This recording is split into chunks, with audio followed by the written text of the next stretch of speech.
আপনার বাড়ি মুন্সিগঞ্জ। নাম জিজ্ঞেস করেন।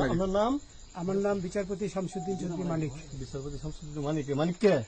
হাইকোর্টের যিনি কয়েকদিন আগে একটা উপস্থাপন করছো চ্যানেল আইটি। সেই মানিক কে? চ্যানেল আইতে? হ্যাঁ হ্যাঁ। সেই মানিক নাম হলো বিচারপতি মানিক, বাড়ি মুন্সিগঞ্জ। আপনার পিতার নাম? পিতার নাম মরহুম আব্দুল হাকিম চৌধুরী। আব্দুল হাকিম চৌধুরী। গুড। জি। আপনি ইন্ডিয়া পালাইতেছেন কেন বলেন? ভয়ে পালাইতেছি। কার বইয়ে? আর প্রশাসনের ভয়ে। প্রশাসনের বইয়ে? ওই একটা মেয়ে বলছিলেন যে ইয়ের বাচ্চা দীপ্তি চৌধুরী। ওইটা আমি খবর চাইছি। হ্যাঁ? আমি বলি আপনাকে, আমি এই যে দেখাচ্ছি ইয়ে রোগী। কিসের? আমি তো অত রুগী নেই, মিডিয়াতে তো খুব সুন্দর। আচ্ছা আচ্ছা শোনেন, একটু স্লো। আপনার কাছে এই মুহূর্তে এরা যখন ধরছে আমাদের প্রতিনিধি কি কি ছিল সাথে? আপনার সাথে কি কি ছিল এটা বলেন। আমার সাথে ছিল ব্রিটিশ পাসপোর্ট, বাংলা পাসপোর্ট, টাকা টাকা আর কয়টা ই কার্ড, ডেবিট কার্ড আর ইয়ে কার্ড কি বলে।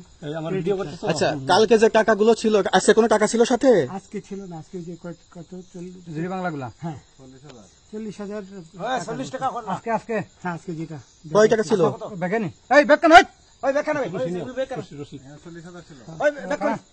40,000 টাকা ছিল। কালকে যে দুজন টাকা নিছে ওদের কাছে কত টাকা ছিল? এই দামান ওরা নিচে ধরেন 60-70 মতো। 60-70 লাখ। আচ্ছা 60-70 লাখ। আচ্ছা ওরা নিয়ে গেছে। নিয়ে গেছে। নিয়ে গেছে। নৌকালাও সাথে নিয়ে নিছে? হ্যাঁ। নৌকালা এবং ওই লোক দুইজন সাথে একসাথে নিছে?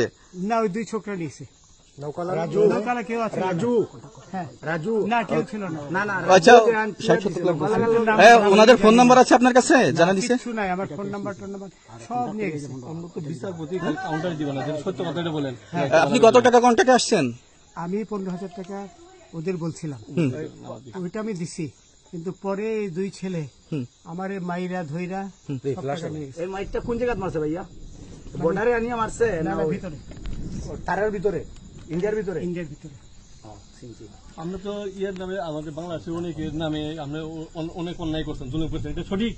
আমি জুলুম করি নাই, আমি বিচার করছি। আচ্ছা, এগুলো আইন প্রক্রিয়ায় চলবে, এগুলো আমরা কিছু কথা বলতে পারি না। চলেন ভাই, বিচারপতি হিসাবে রায় দেওয়া দিছি। আচ্ছা, বাকি যা জিজ্ঞাসা করার আমাদের ঊর্ধ্বতন জিজ্ঞাসা করবে, আমরা যাই এখন। রসিদ